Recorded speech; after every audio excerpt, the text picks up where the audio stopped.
Now I would like to hand over to Francesco Sanati. I introduced him as one of the heroes here of survivors movement in Italy. And he will start to speak about the Archbishop of Napoli. Sì. Allora, la situazione italiana, intanto Marito D'Abuso, che presiedo, è attualmente l'unica realtà che in Italia monitora quanto sta accadendo. Ora, senza spostarci troppo, poi arriviamo al caso del Cardinale Sepe, ma restiamo su quello di Monsignor Gisana. La situazione italiana e il podcast La Confessione svelano in realtà quello che è il meccanismo classico, solito, normale in Italia di insabbiamento, tant'è che Monsignor Gisana, quando nel 2020 Rugolo viene indagato, lo sposta a Ferrara dove nessuno, né Gisana né il Vescovo di Ferrara, prendono posizione in materia preventiva, ovvero noi troviamo Don Rugolo che proietta i filmini con i bambini più piccoli, lo troviamo nell'agosto del 2020 che lui stesso durante una messa dice ai fedeli che si assenterà 15 giorni con i più piccini per i campeggi, no? Cioè stiamo parlando di un prete sotto indagine. Ora, a prescindere che questo sia colpevole o innocente, diciamo c'è un grosso sospetto, no? C'è un'indagine, diciamo che è inverosimile che quest'uomo possa essere stato mandato con dei bambini, no? A fare un campeggio. Io credo che la situazione italiana, perché le regole poi del Vaticano sono le stesse in tutto il mondo, tuttavia va rilevato che mentre all'estero c'è un obbligo di denuncia, cioè ci sono degli interventi, c'è un monitoraggio dello Stato, in Italia invece lo Stato, che è complice, totalmente complice degli abusi sessuali che la Chiesa commette in Italia, ha lasciato di fatto libero il Vaticano, addirittura, cioè ha lasciato gli imputati liberi di gestire l'affaire pedofilia. Infatti in Italia lo Stato, come vedete, puntualmente non interviene, come Antonio Messina ha raccontato.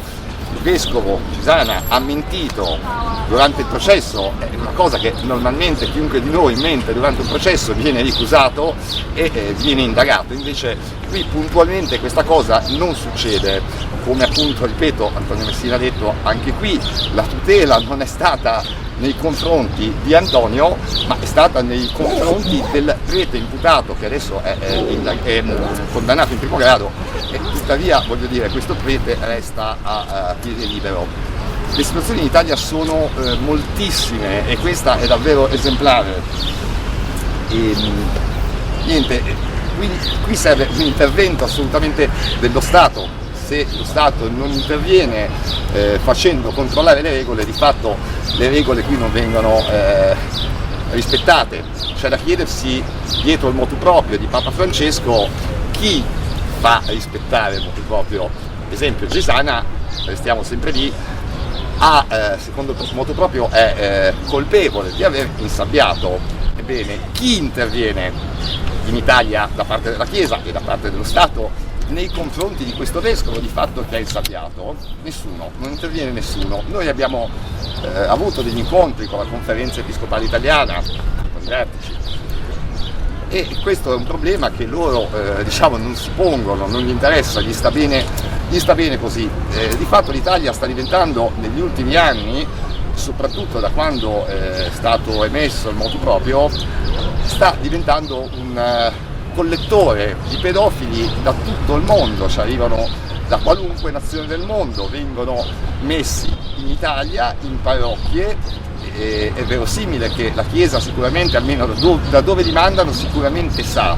Di fatto qua vengono rimessi insieme ai minori e puntualmente vengono di nuovo tutti o quasi indagati per altri abusi sessuali, cioè quindi non c'è da parte della Chiesa neanche una concreta poi prevenzione, ci sono delle linee teoriche che nessuno rispetta. Abbiamo chiesto alla Conferenza Episcopale Italiana, perché è verosimile pensare che chi controlla i vescovi italiani? La Conferenza Episcopale. Invece la Conferenza Episcopale dice di no, dice che deve essere il Vaticano a farlo.